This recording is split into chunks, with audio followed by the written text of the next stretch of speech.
CPIM একদম স্পষ্ট কথা বলে, সিদ্ধান্ত নিতে হবে, সিদ্ধান্তহীন থাকলে হবে না। কি সিদ্ধান্ত নিতে পারছেন? তারা করবে ঠিক, যে যার নিজের দল নিজের সিদ্ধান্ত নেবে। বৃন্দাবন ছেড়ে আমরা আসিনি, আমরা রাস্তাতেই ছিলাম, রাস্তাতেই আছি। কেন প্রশাসন কি ভয় পাচ্ছে? সরকার কি ভয় পাচ্ছে আপনাদের? চুরি করলে ভয় পাচ্ছে। মমতা ব্যানার্জি ইডির তল্লাশি চলাকালীন ফাইল নিয়ে বেরিয়ে যাচ্ছে। রাজ্যের পুলিশ তৃণমূলের গাড়িতে চেপে মুখ্যমন্ত্রীর অর্ডার পালন করছে। সেই রাজ্যে বিডিও পঞ্চায়েতের ভোটের ব্যালট পেপার চিবিয়ে খায়। বিএলআরওর অফিসে আপনার জমি নিশ্চিন্তে বেমালুম আমার নামে হয়ে যায়। এই দালাল প্রশাসনের কাছে আপনি আর কি আশা করেন? সিপিআইএম রাস্তাতেই ছিল, সিপিআইএম রাস্তাতেই আছে, সিপিআইএম রাস্তাতেই থাকবে। বিধানসভায় যাবে না?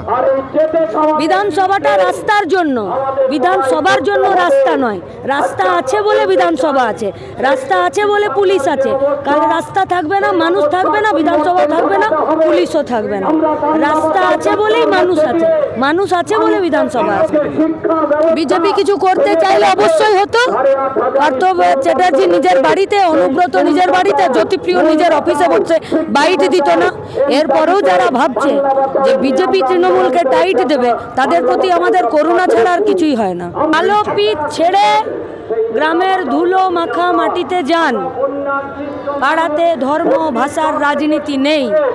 পাড়াতে আছে আমি কাজ পাবো কিনা, কাজের মজুরি পাবো কিনা, বাড়ি পাবো কিনা, খেতে পাবো কিনা, স্কুল চলবে কিনা। টিভির পর্দা আর কালো পিচের রাস্তাতে, যেখানে বিধায়করা হেঁটে বেড়ায় আর টিভিকে মিডিয়াতে বাইট দেয়, শুধু সেখানে ধর্ম আছে, পাড়াতে ধর্ম নেই। আপনাদের শত্রু কে এই রাজ্যে? যারা ধর্মের নামে কারবার করে আর যারা মানুষের অধিকারকে লুট করে, তারা আমাদের বিরোধী, তারা আমাদের শত্রু। সেই শত্রুতে যদি কোনো মিডিয়া পার্সনও থাকে, সেও আমাদের শত্রু। সেই শত্রুতে যদি কোনো পুলিশ থাকে, সেও আমাদের শত্রু। সেই শত্রুতে যদি কোনো বিধায়ক, এমএলএ, এমপি আর রাজনৈতিক দল থাকে, তারাও আমাদের শত্রু।